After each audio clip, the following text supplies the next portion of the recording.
Hello everybody, NGS here and welcome back to Undead Girl Murder Farce. I know I should probably be recording Nanatsu no Maken ga Shihai by now, but Undead Girl Murder Farce captivated me too much.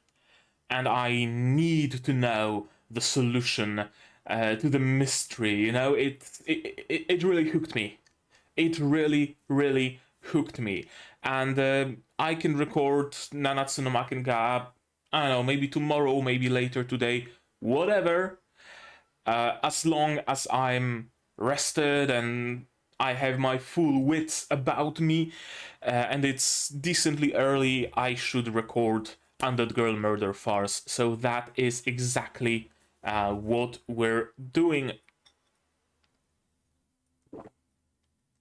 Black tea with strawberry and cornflower. Nice combination. I like strawberry. Okay, so what happened in the previous episode? Our heroes Aya, Tsugaru,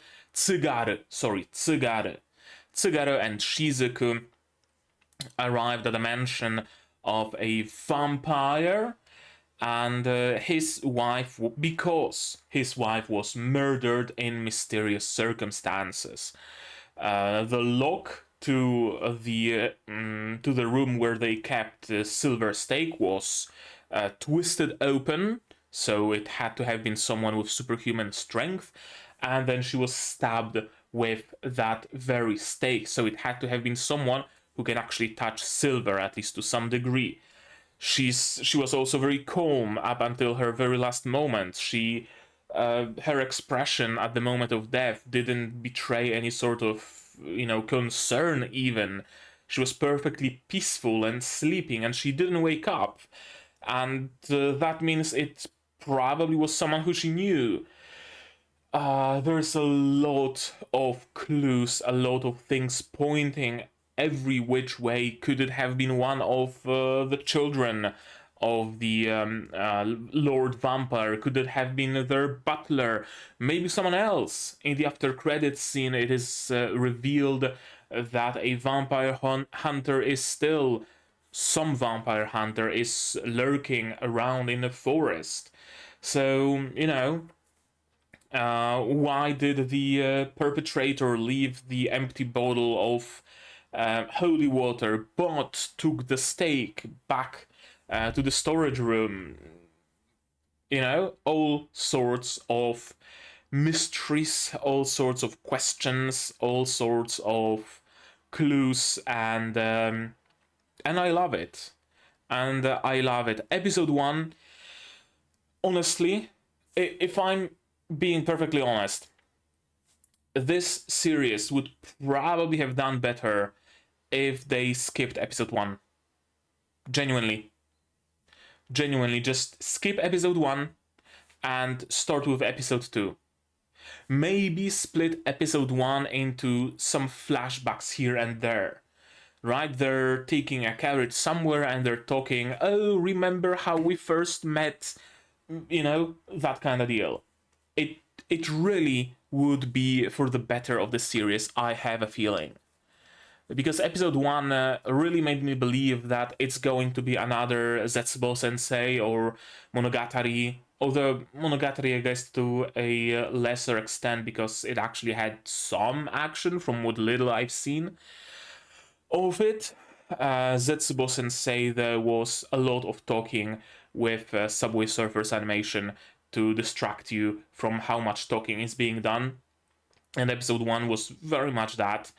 Episode 2 really alleviates my concerns. Episode 2 is actually a series that I want to watch. And I believe episode 3 will continue from there. Now, episode 3. What can I possibly expect from it? I suspect we will learn about who the killer is in this episode. Maybe episode 4 at the latest. I don't think they're gonna, stretch it out particularly much, especially since it seems like Aya probably already knows who's at fault. I have a sneaking suspicion that we might get a little bit of a combat scene fighting the vampire hunter. Perhaps it's gonna be Tsugaru, perhaps it's gonna be Shizuku, perhaps it's gonna be the Lord Vampire of the castle fighting, and maybe that will reveal some additional details that eluded us or didn't exist, rather, so far. We'll see. We shall see. Yeah, I think that's about it. I don't have anything more to say. The episode ended fairly, maybe not abruptly. Okay, it did end abruptly in my mind because I really thought we were just halfway through it, and then I see credits roll, and I'm assuming we will start in medias res in this episode, so it's gonna be essentially a two-parter, so it's kind of hard to predict where the story is gonna continue if the story didn't really close any little segment quite yet. And I see on the list of characters, seasons.ngs.cc, if you need it, by the way, Annie Kerber is there. It's the news girl from early on in episode 2. So I wonder if she's actually gonna be an important or at least persistent character somehow, because I don't see anybody of the vampire family on the list of characters, and I see her. That means she has to be somehow prominent. Okay, now with all of that out of the way, I think we can start watching it, and to do that, you will of course need your subs to follow along with me. I'm gonna need my sound to hear what's going on, and I'm gonna have to ask you for your support, monetary on Patreon, linked down below, or not. Share my content, spread the word, costs you nothing, helps a lot. And with all of that out of the way, we can start watching episode 3 of Undead Girl Murder Farce in 3, 2, 1, go. Straight into the OP.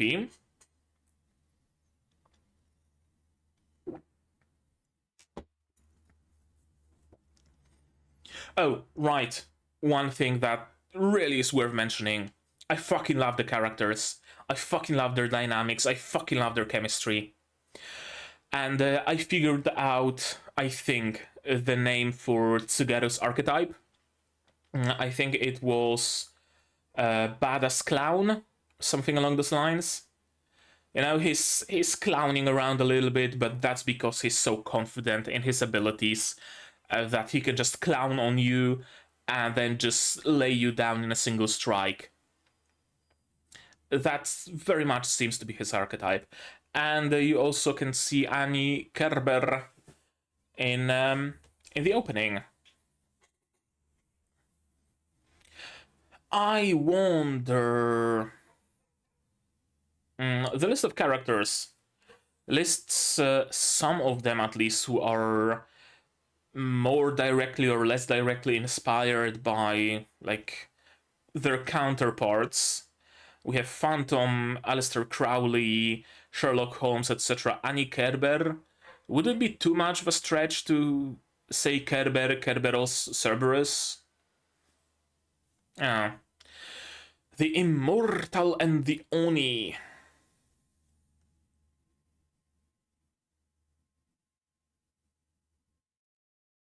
Blood soup?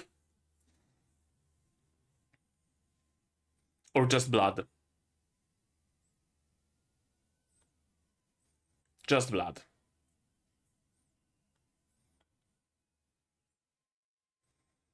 Blood soup is actual Polish dish, by the way. But you need duck blood, I think, is customarily used.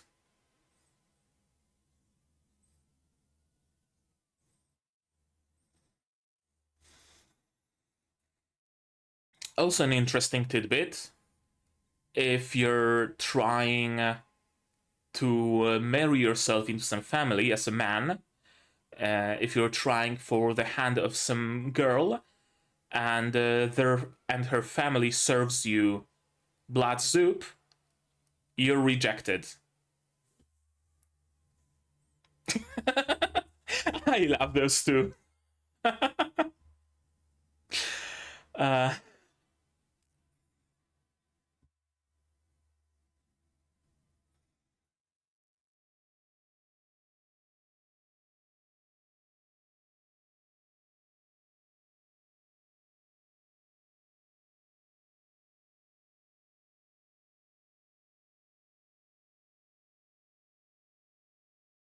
oh, okay. Perceptive, aren't we?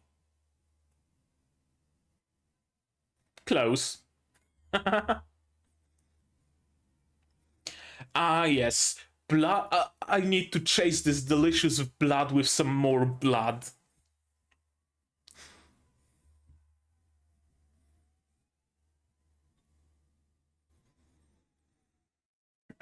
Okay, we get some explanation. Yeah.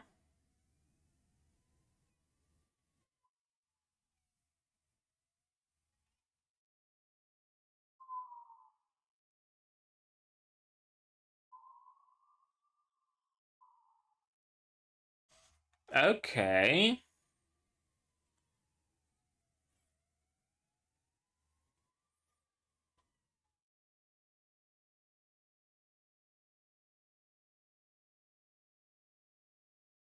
Hmm.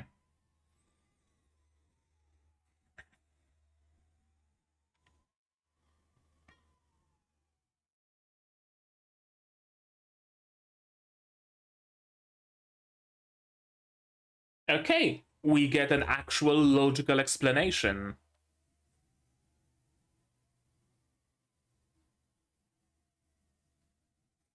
That ass.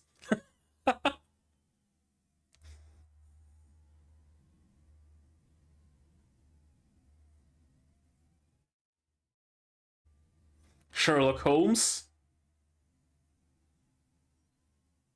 Yep.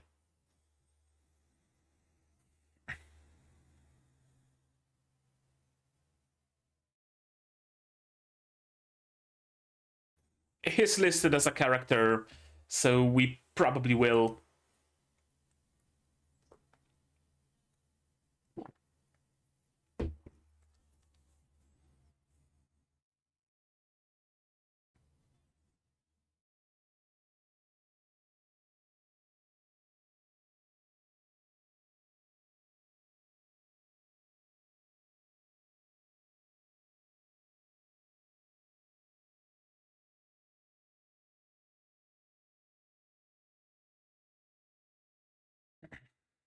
She went to take a nap?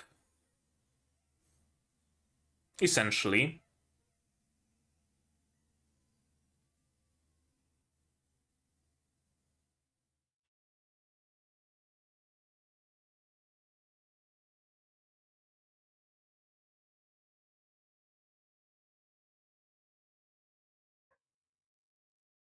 So Claude has an alibi? And Charlotte has an alibi.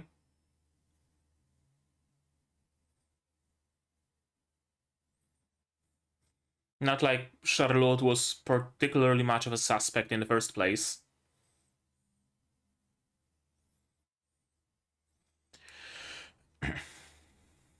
Okay.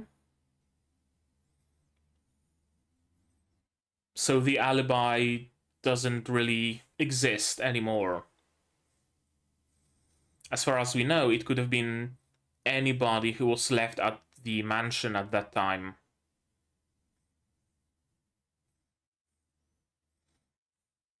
So probably not Raoul. Unless he did it between his father leaving the leaving the storage room and exiting the mansion.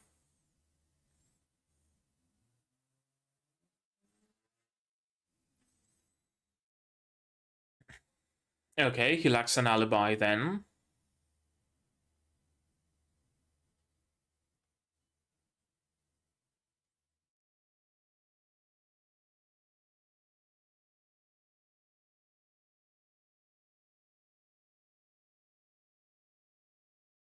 I mean, it's the most likely eventuality. Masaka! Bakana!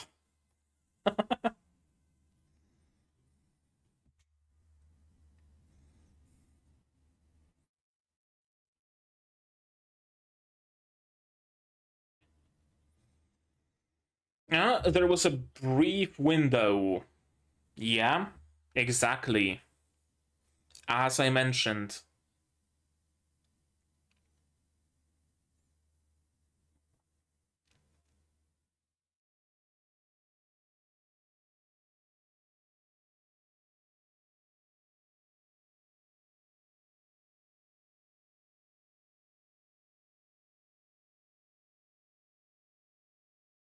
I love the music in the background.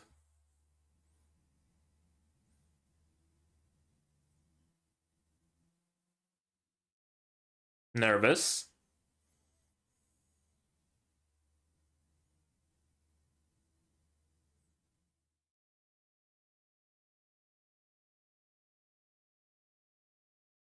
Yeah, seems to be the case.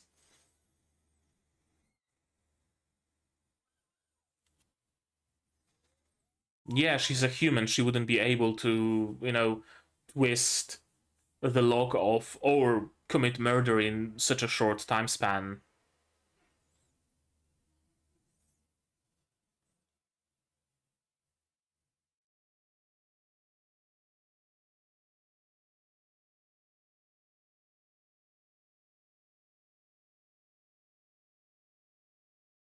Yeah.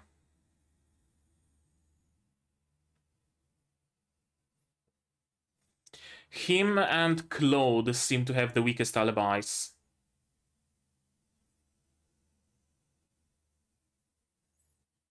Yeah.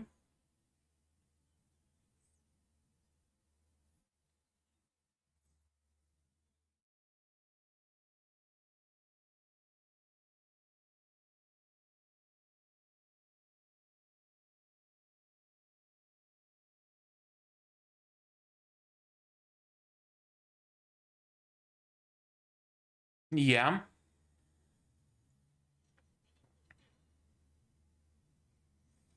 Don't tell me it was fucking Charlotte. Or did Charlotte see something? And Tsugaru gives no fucks. He got to eat his fill. That's all that matters.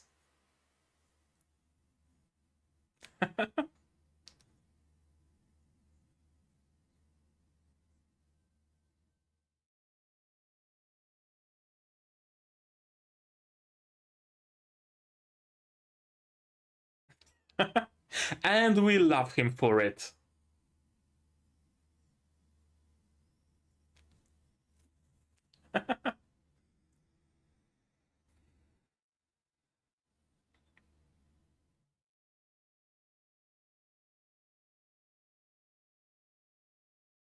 Okay, his tongue seems to be a common thing.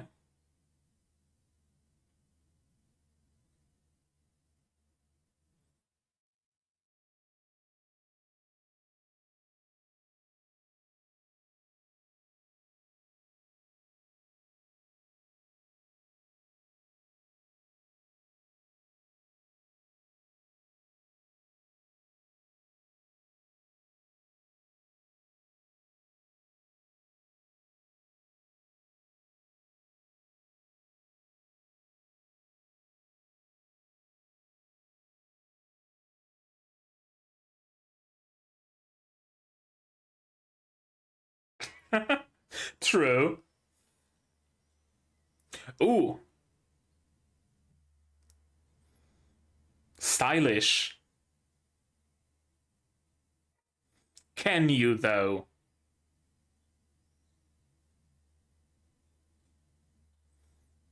Let's not forget Tsugaru is an Oni.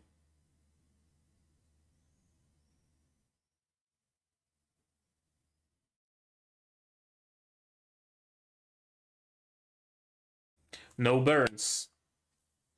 Right, someone had to grab the steak after all.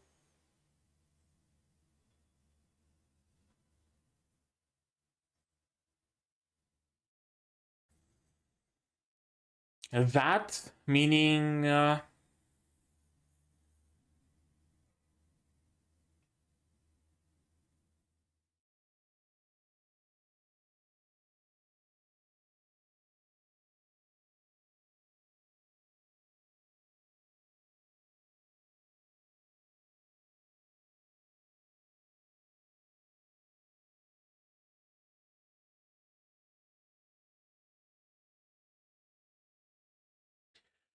She's a fresh hire.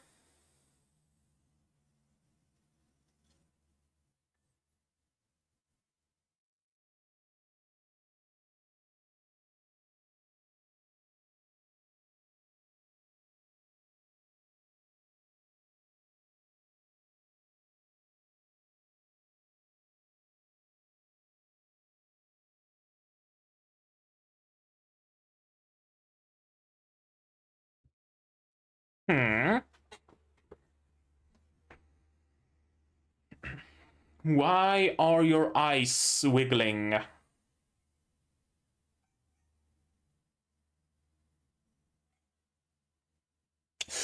Not a high opinion, huh?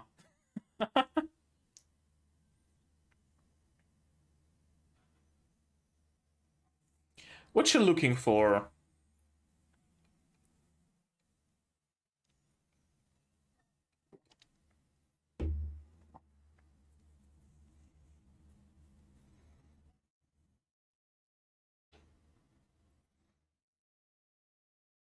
Yeah.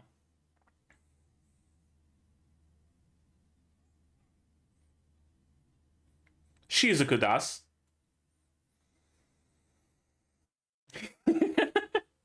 I love their awkward laughs. Not awkward, really. Comfortable laughs.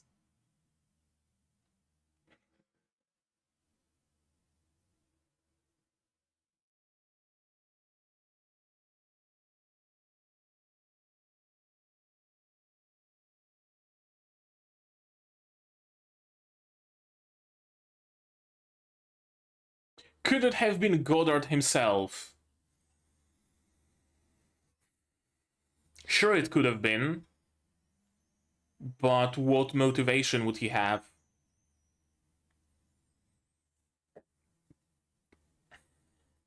There's no motive.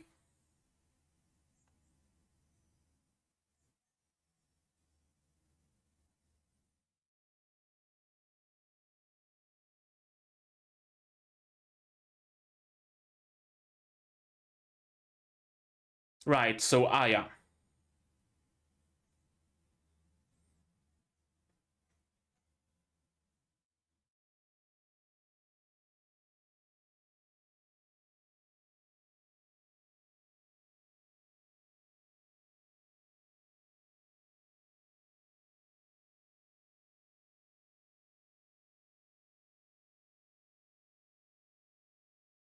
A strike by an Oni.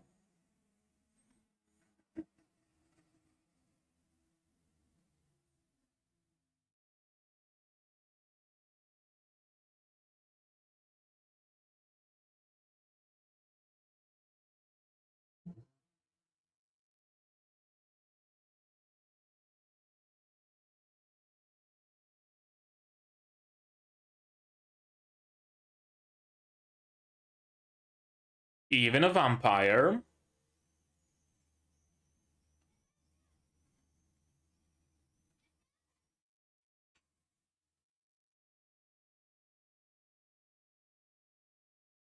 Glass cannons. Okay, glass cannons.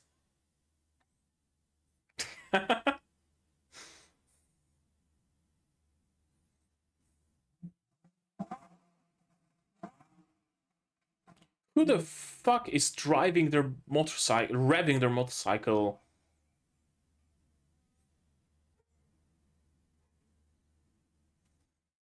Exactly.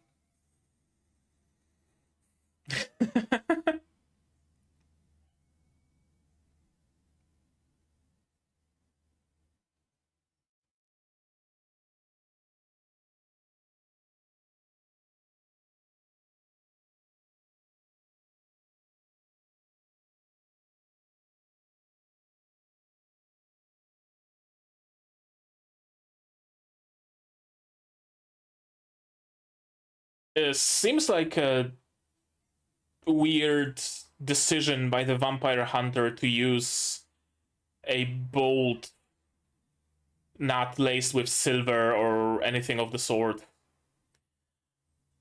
You know, you'd think it would have some holy water syringe in it or a silver arrowhead.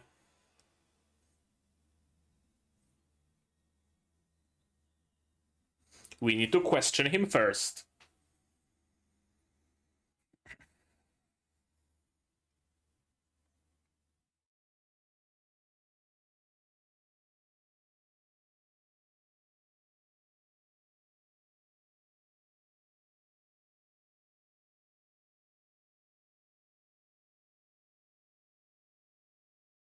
How can you tell?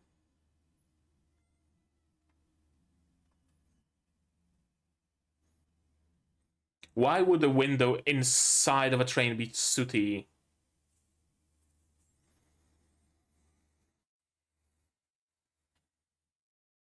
Okay, so actually a new arrival.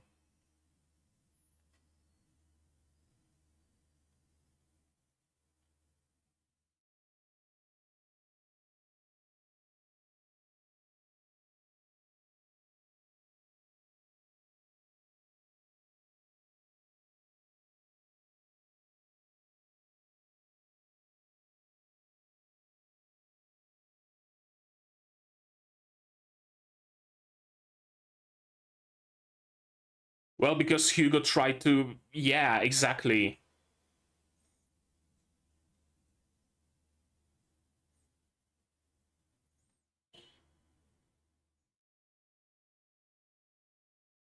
Why was he after Goddard then?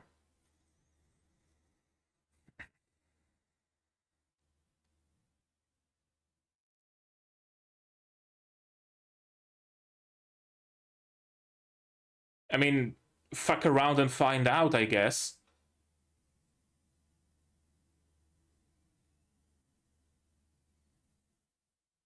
Oh, now that's interesting.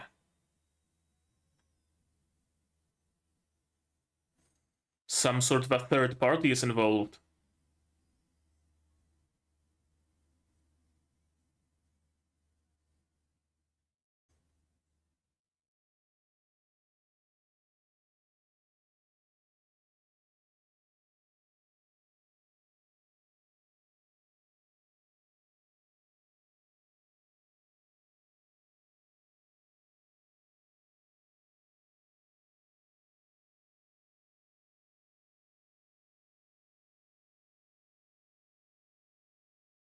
You should have gave him to the authorities, I'd say.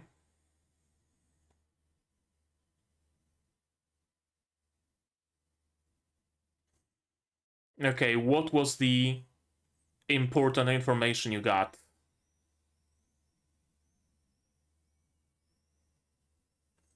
Farce. Okay, again.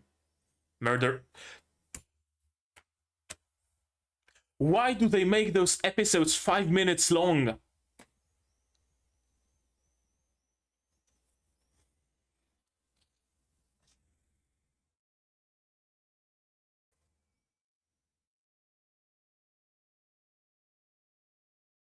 I just started getting into it.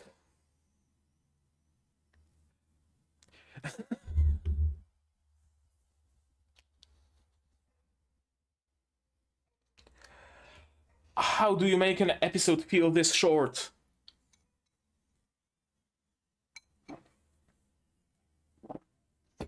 Holy shit.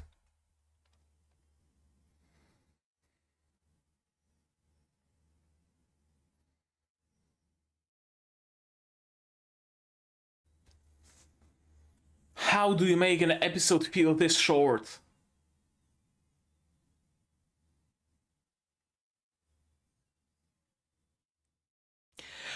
This is the kind of a show that if you're watching it after it's already completed airing, you start watching episode 1 sometime in the afternoon, and then you finish watching the whole series, so you look out of the window and it's the morning. And you don't even know where the time went.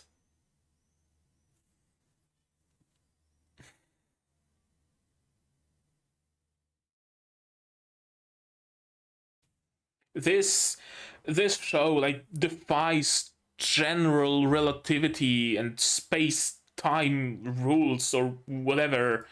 It's impossible for it to feel this short. And yet it does. And yet it does. So I guess let's stay with it for a while more by watching it again, shall we? Starting from the opening. Wait, was that Goddard's wife? I think it might have been.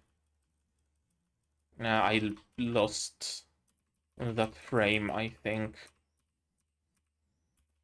Yeah, here's the news girl, who's gonna be, I'm assuming, important somehow. I think I saw Goddard's wife, but maybe it was, again, someone else. I love Tsugaru. He's just, you know, eating. Every now and then he just moves the cage. He gives no fucks. Everybody is tense. Everybody's, you know, ready to jump at each other's throats if need be. And Tsugaru is there like, oh yeah, that's a nice salad you made. Compliments to the chef. I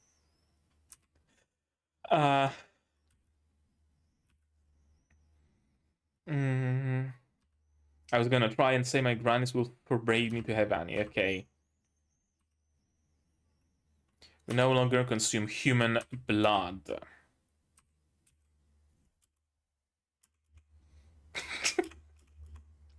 I love the relationship. I love how they can both laugh at a joke. It's so rare in anime, I noticed. It's so rare to see someone crack a joke and both people just quietly laugh at it. I love it. I love their chemistry. I love their energy. I love them both. Speaking of blood, as I said, blood is maybe not commonly used in Poland, but it is actually used in Polish cuisine. Two most common examples is, as I said, blood soup, which is made of duck soup, and I believe it's made with groats, and I think duck liver as well. I'm not sure. There might not be duck liver in it after all, but it is a symbol. If you're trying to court a girl and you go visit them for dinner and they serve you duck soup, which roughly translates to black soup, czarna polewka, that means you're rejected. She's not gonna take you in, you know? Nobody says that outright, but you're supposed to eat your fucking soup, get out, you know, nicely. Oh, it was nice seeing you. It's time for me to go now, and you should stop courting that girl. Second dish. I've never eaten black soup, actually.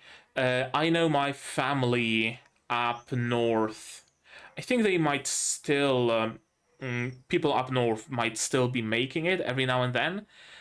I know my family up there probably makes it sometimes. Next time we visit, I'm gonna have to ask them to make me some black soup, and I'm gonna have to try it because I've never had it actually. Second dish that's made with blood, and one that I actually love, is kaszanka. If you've heard of it, it's, I guess, kind of sort of like English black pudding, except the black pudding is like this thick sausage that you slice into slices and fry. In Polish, it's a sausage that's filled with blood, pork blood, most commonly. Groats. Wait, is groats a good translation actually? I think it's blood sausage is the translation. Proper English translation, supposedly. And is there an English wiki article? Because that would make my life much easier. Yep, pig's blood and buckwheat or barley. Those are important ingredients, and liver, pork liver. And it's amazing. It's amazing. There is nothing better to have on a grill than some blood sausage. Then you take it off the grill, you slice it down the middle, and then you load it up with some mustard, and you scrape it, scrape the good stuff from the what's it called, the cover of a sausage. Is it translated in here? Probably not. No, I don't think it's translated. I think it's commonly made of it's either artificial or made of intestine. Yeah, piece of intestine is used as the cover for the blood sausage. So you cut it open, you scrape the good stuff off, you eat it with some mustard, and you leave the intestine to throw it to the dogs or just throw it away. Some people eat it because if it's nicely grilled, if it's nicely fried, it's no longer rubbery. Because if you like have it on a pan, if you make it on a pan, it tends to be a little rubbery. But if you grill it properly, it's like it gets like crispy, and it's really nice. You can eat it whole. You just cut it into slices and eat it slice by slice as well. But it's not easy to make it in a way that the intestine is nice and crispy. Regardless, let's continue. But I'm gonna have to buy some blood sausage because now I wanna eat some. They're a bit odd. They're talking very openly about, oh, I don't trust them, I don't think we can trust them, oh, they're a bit odd. And Aya doesn't give no fucks, and Tsugaru especially. Just casually mentioning that, oh, you were on top of the tower, right? Of course he was, of course Tsugaru would notice. Some fresh fruit. Yeah, okay, so everybody has some, I don't know, chicken or fish or something. I think it was shown when Tsugaru cuts it open.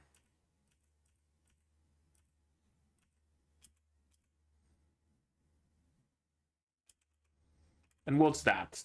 Ah, chicken stock maybe.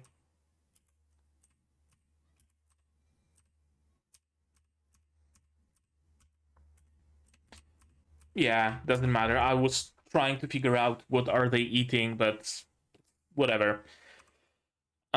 We get a nice and proper explanation, and it actually makes perfect sense. I love it.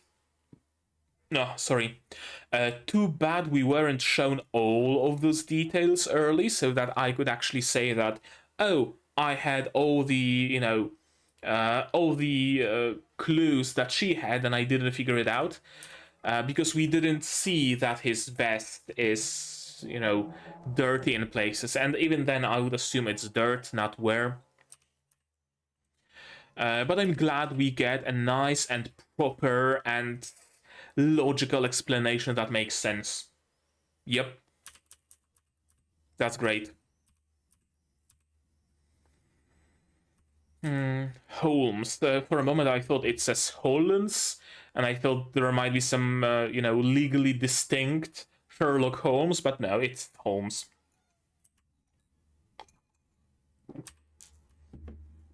I hear he's quite a weirdo. He's really into feet for some reason.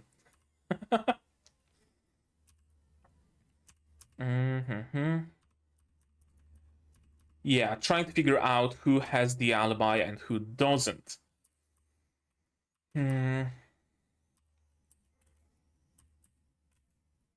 Nothing seemed amiss at the time, so it had to happen between he went into the storage room and went out, which we know took about a minute because of what Raoul says, that vampires are fast, but not even then can kill in a minute. So it had to have been a vampire, at least, or some even more powerful being, because if not even a vampire can do that in a minute, then certainly not a normal human, right?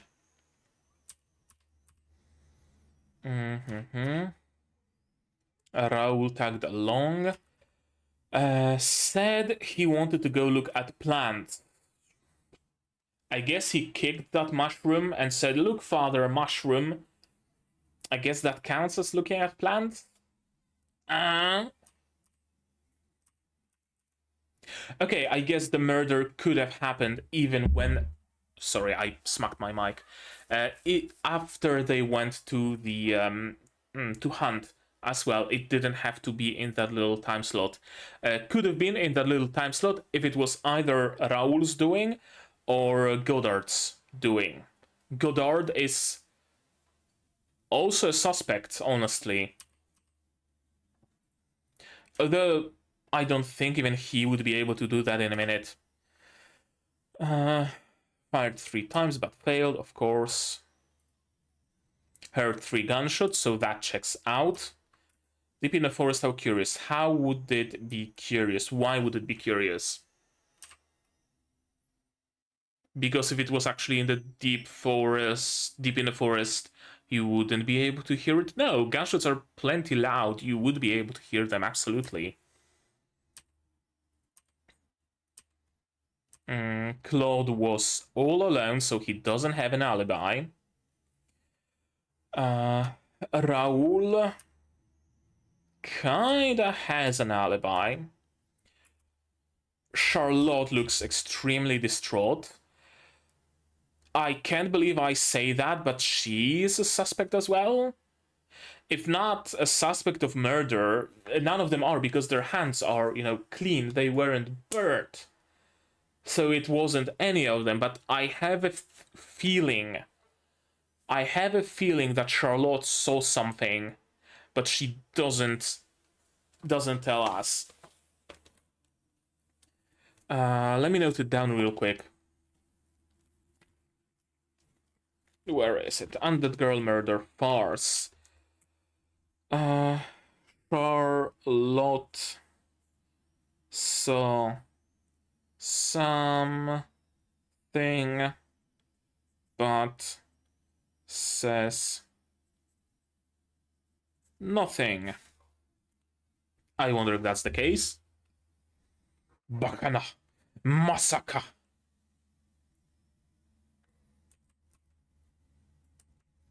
I'm the opposite of my brother. I was in my room until 1.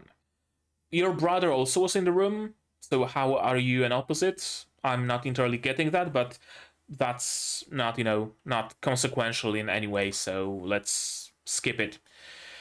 I was with my father when the murder happened. There was a bit of a time gap, but even a vampire cannot commit murder in a minute, so probably not Raoul either.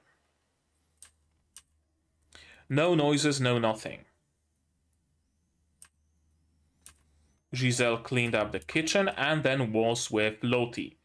So she also has an alibi, and Loti also has an alibi. The only way it could have been either the maid or Charlotte would be if they covered each other. If they were both onto the murder, and I somehow doubt that's the case. Now, sure, the maid is scared and nervous, but who wouldn't be? You work for a bunch of vampires and you are potentially accused of killing their mother. Yeah, I'd be fearful for my life as well. And you're being questioned by a bodiless head. So of course she's nervous.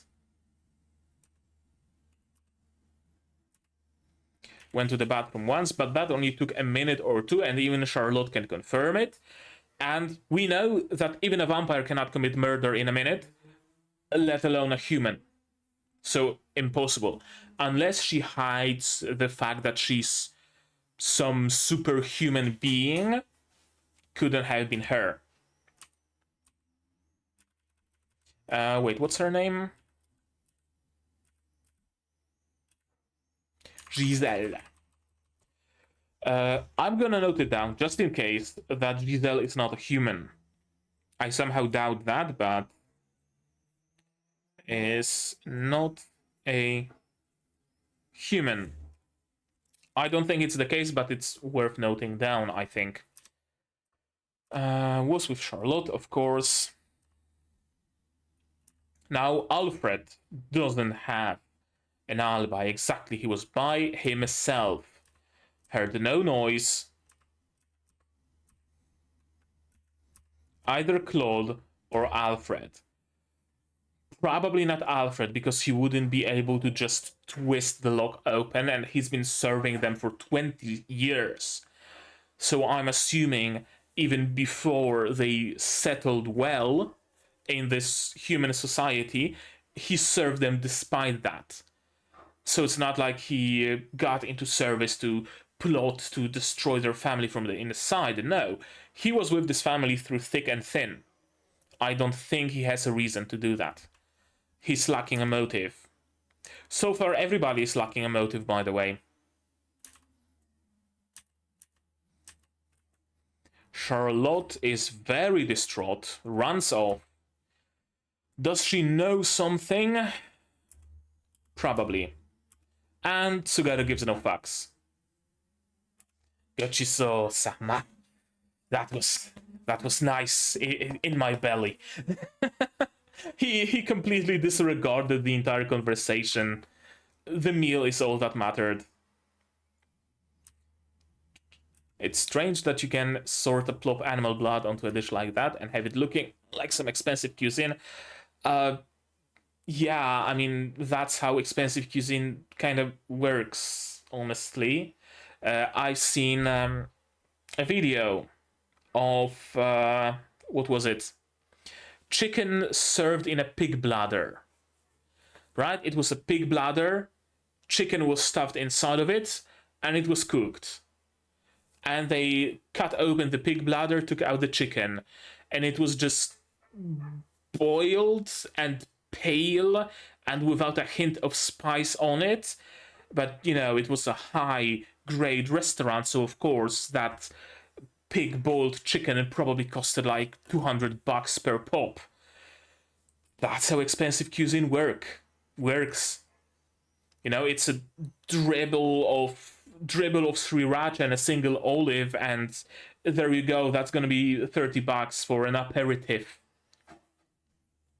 That's how high grade anything works, kinda, honestly. High art, or maybe not high art, but modern art also works that way, you know? Purple square, blank canvas, purple square, that's gonna be 13 million, please and thank you.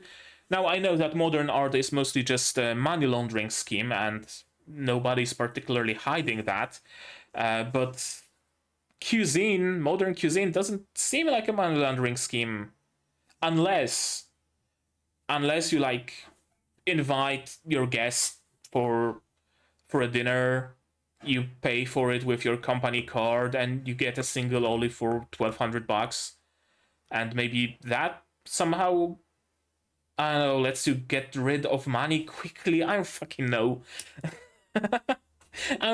I eat blood sausage. I know about, you know, high cuisine. My biggest contact with high cuisine was like, what's it called? Molecular cuisine, and that's boba tea. The Japanese do say that blood is thicker than saltwater fish. Thicker than water, indeed. Koi are very fishy.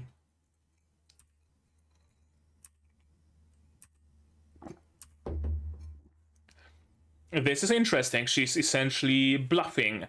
Maybe not bluffing, but kind of bullshitting them to play for time. It's as clear as mud. Keeping an eye on the servants. Why, though? Why keep an eye on the servants after the fact? Powerful ally. The hunter said he has a powerful ally. Could that powerful ally be someone on the inside? Someone who maybe opened the door for them and let them in?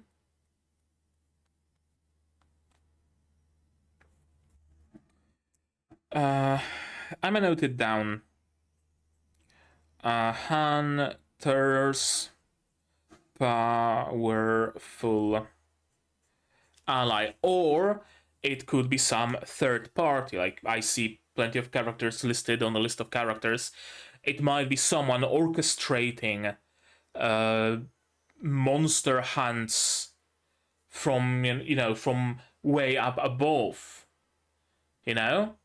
He's sending vampire hunters after some vampires. He's sending mermaid hunters after mermaids. He's sending errant knights after dragon folk. Stuff like that. Maybe someone is trying to get rid of the world of monsters. And that's the powerful ally. That's who funded the Silver Stake, for example.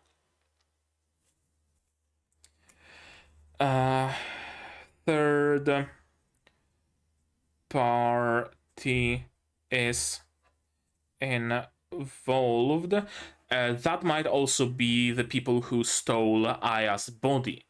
Perhaps for experimentation, or perhaps to try to figure out a way to kill the unkillable, to get rid of the monsters. They want to exterminate all the monsters. Also stole Aya's body. I wonder. Didn't kill my mother. I love this banter. Good sir, my neck is long since been broken. Father may have signed that pact, but I'm still a vampire.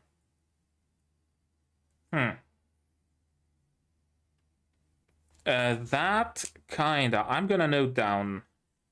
Or Claude.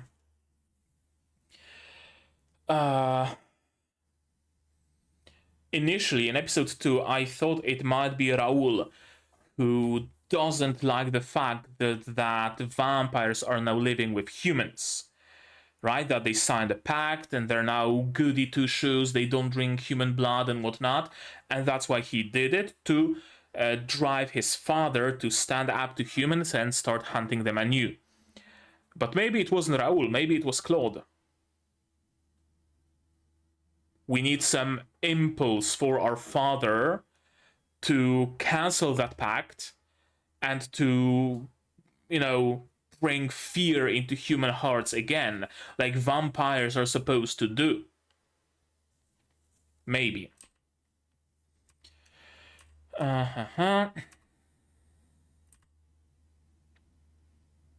His hands were clean.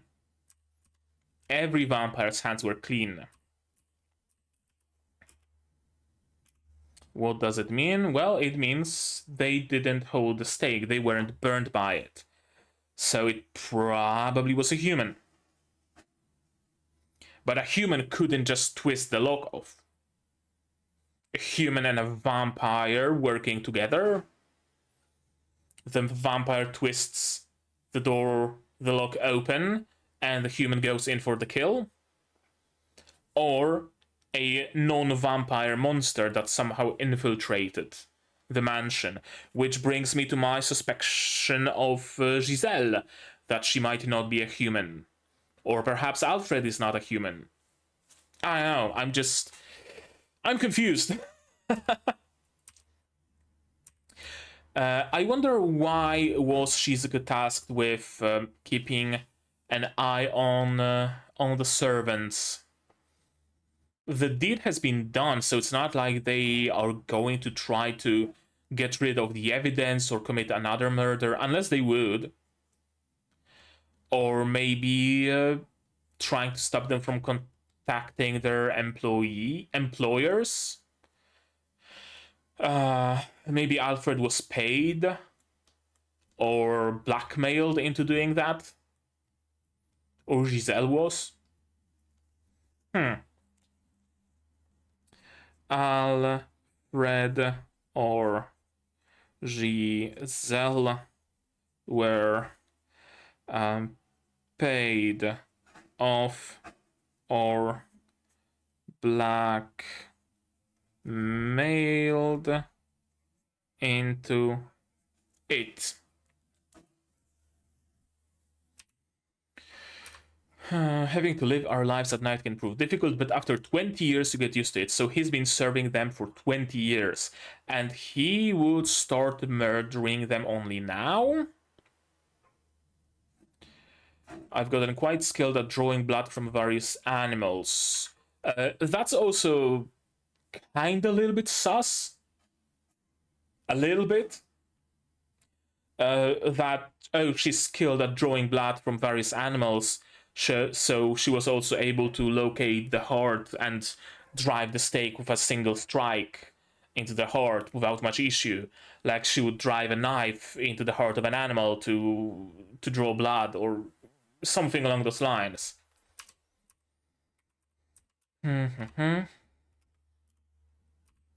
Alfred is very scared. Mr. Shunichi was laughing. He always is. He always is. Looking for something. Looking for what, though?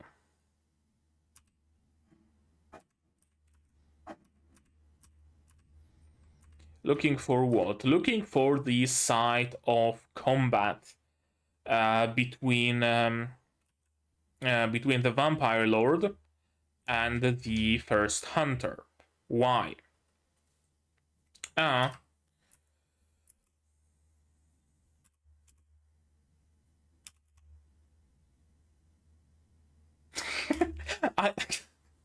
love those moments where either of them makes a joke based on Aya's lack of body and they both start giggling. I love it.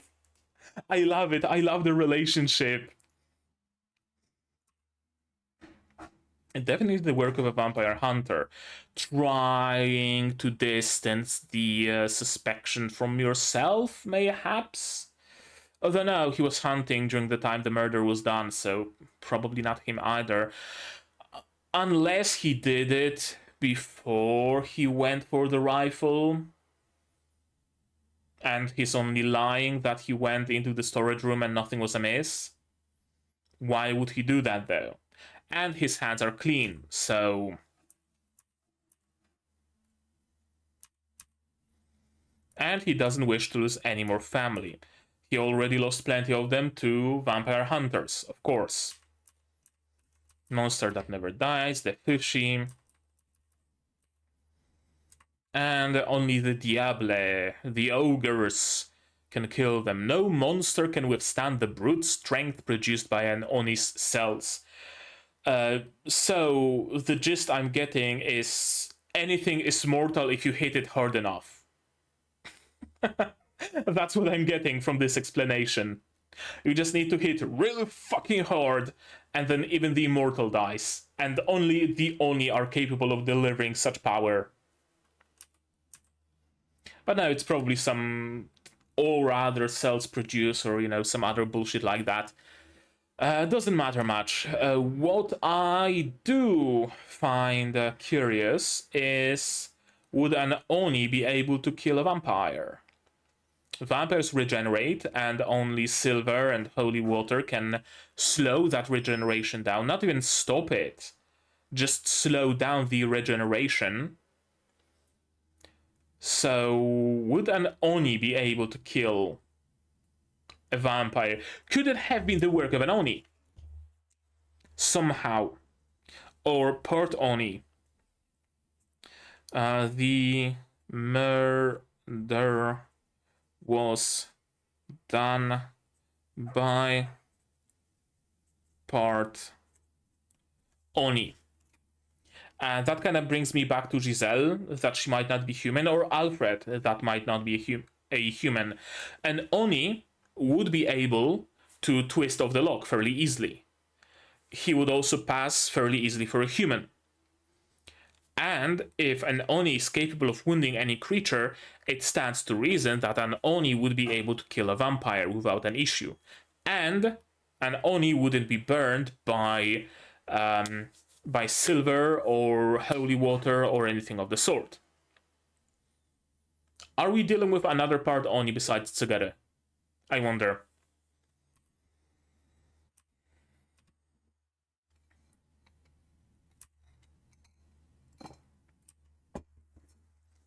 And an Oni is usually stupid and a glass cannon. I wonder if it holds true even after Tsugaru drank Aya's bodily fluid. Is he still just as easy to kill, or does he have a little bit of that immortality? Hunted down by humans during the Great Purge. The very existence of the Great Purge tells me there might still be some faction that seeks to finish what they started. And they might be orchestrating all those, events in Belgium and here and all those other things somewhere from up above, pulling the strings.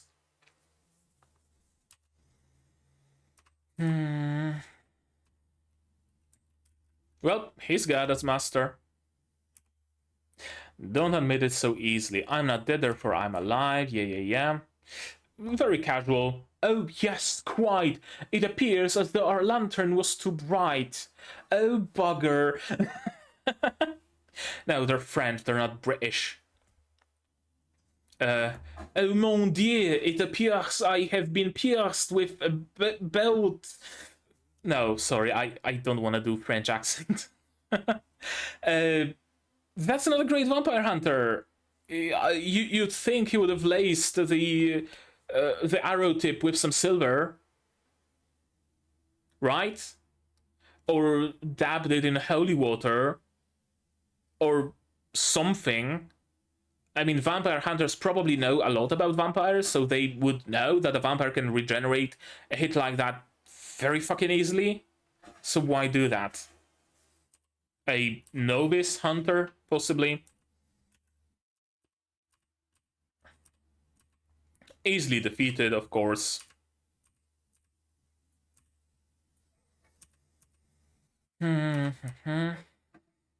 And he's a fresh arrival, so he couldn't have done the murdering.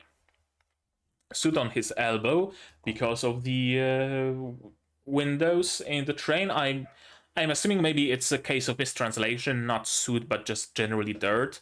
Because why would the inside of a train be filled with soot? The outside, sure, if we're talking about steam locomotives, then of course all the smoke would get out, and when they're going through the tunnel, the soot would be on the windows and whatnot. But I don't think the smoke would get into the cabins, so... and of course a ticket from Mecklenburg.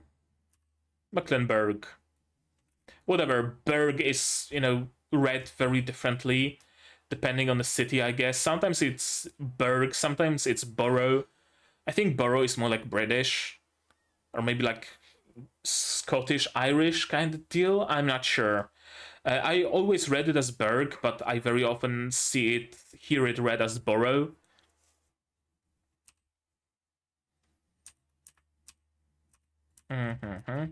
Questions.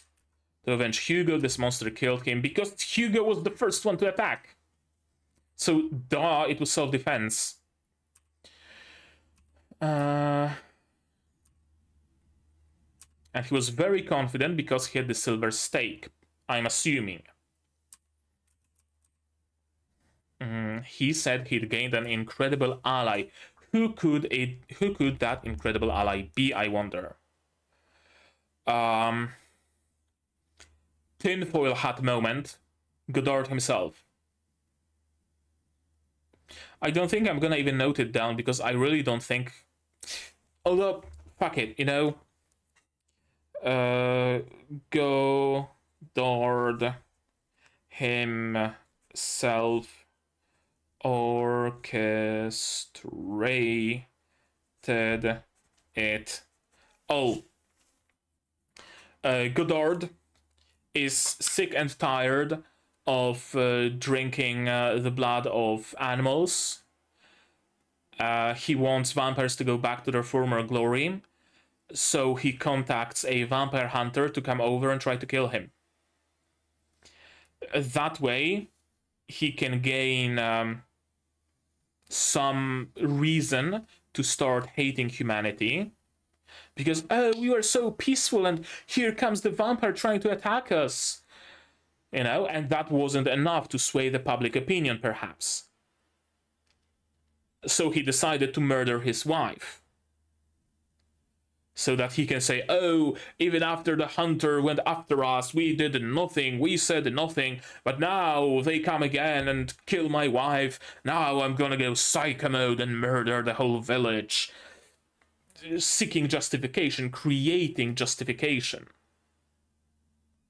I don't think that's the case, but there is some logic to that. And Joseph didn't know that Hugo had a silver stake. Is silver like incredibly rare in this world or something? Because the arrow didn't have any silver. Silver stake is apparently a very big deal. And apparently Aya got everything that she needed to get from that conversation. I wonder. Let us put an end to this humorous and tragic farce of a murder case. There was a blink of farce. Farce, farce, farce.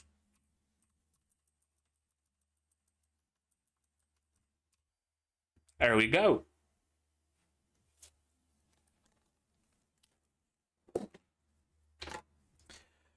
There we go.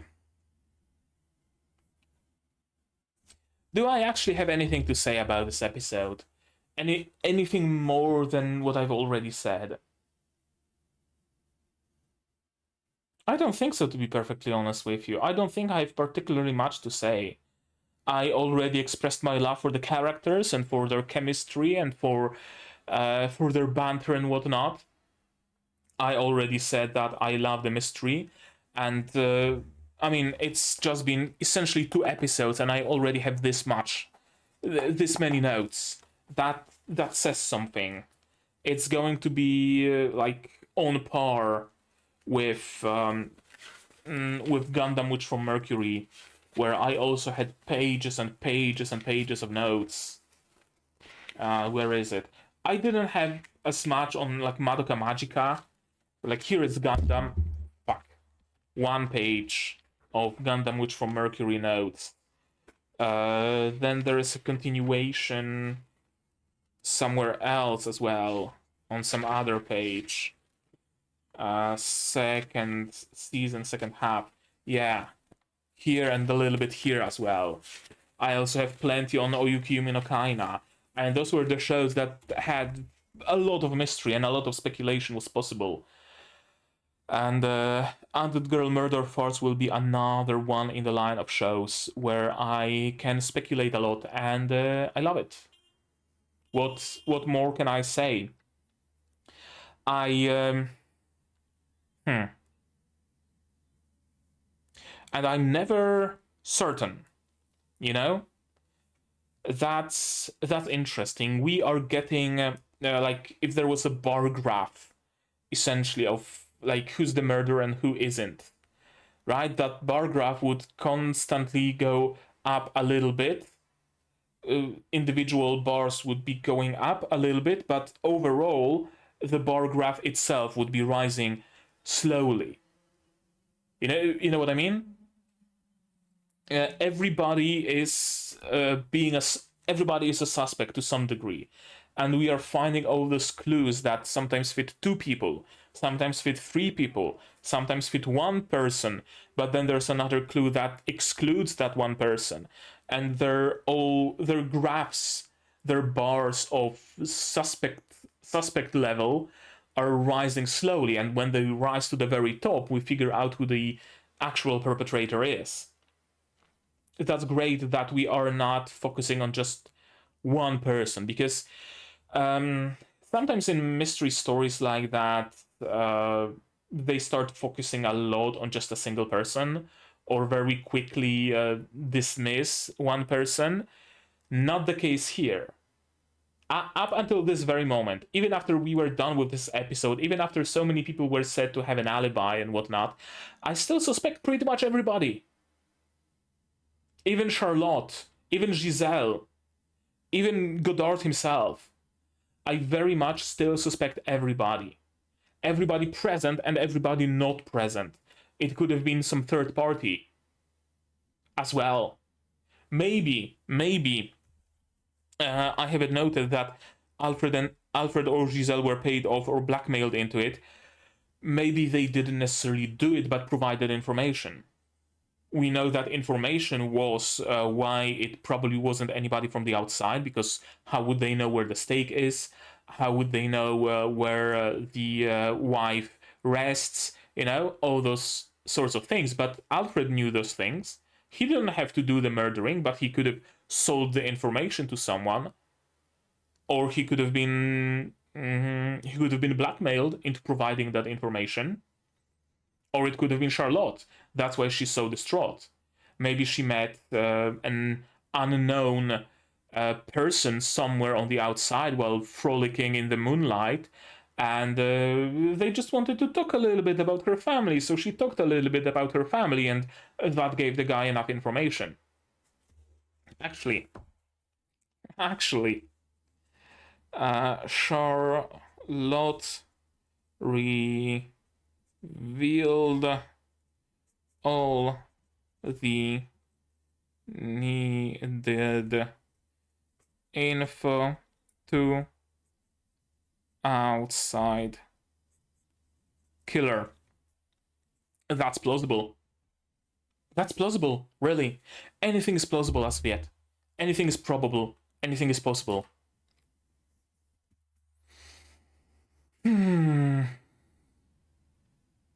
Yeah.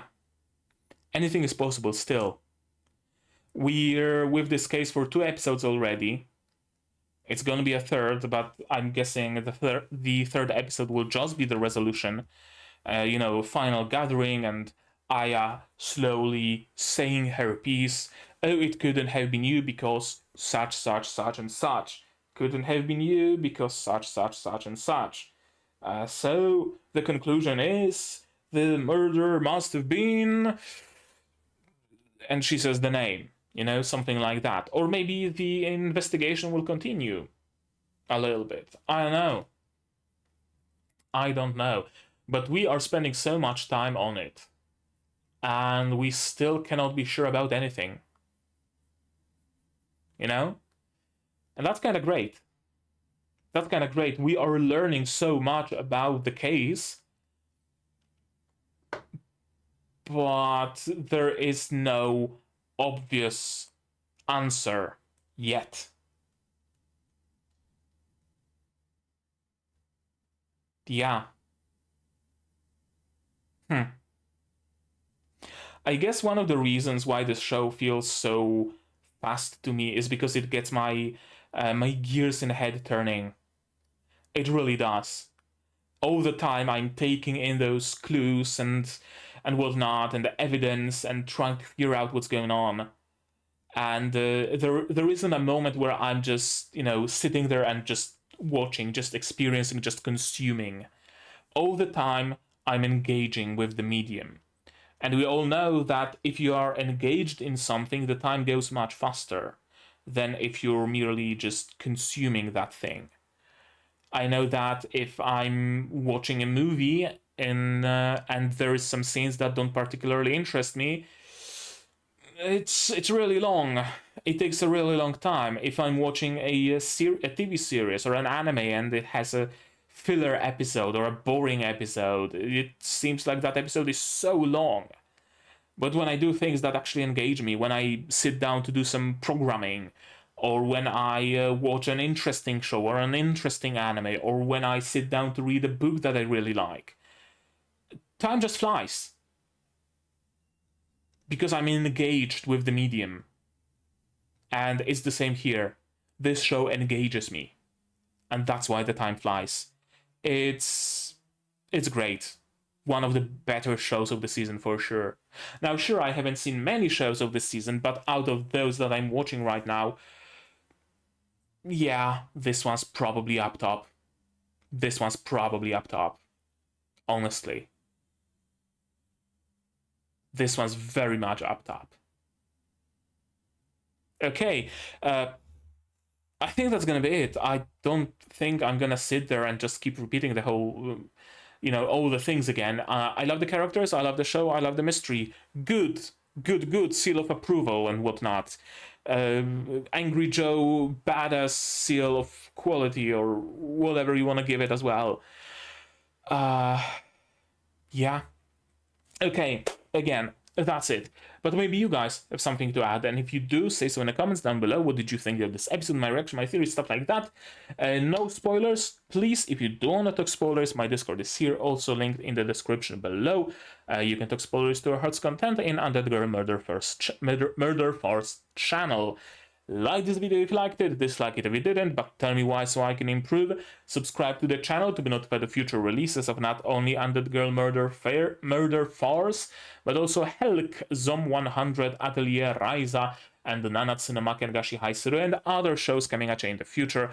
I also stream sometimes. Today, actually, I think I'm gonna be streaming some Gunpla, or maybe I've already streamed it. I don't know when I'm gonna release this video. Yeah, check out my channel. The Gunpla stream will be there, or the VOD if you missed it. And I also stream gacha games sometimes, so you might want to stick around for that as well, and click the bell icon down below to be notified whenever I go live. Support the channel if you want to be notified of future. No, support the channel if you want monetarily on Patreon down below, where for $10 a month you get early access to non-seasonal shows, Magical Magica, Symphogear, and others, and for just a single $1 a month you get a role on the Discord and a place in the credits, and there are other tiers as well. And if you don't want to spend any money whatsoever, share my content, spread the word. It costs you absolutely nothing and helps the channel a lot. And now, with all of that out of the way, that's gonna be it from me for today. So as always, you guys do all the good stuff, and I'm gonna see you in the next one. Cheers. And here's the list of my wonderful Patreons: QB Without a Net, Fruit Zay Rainer, Akoman, Yuki Ally, Fassel, Dr. Watt, Marsh, and Hans Peter, and you can join their ranks without the need to solve any mysteries.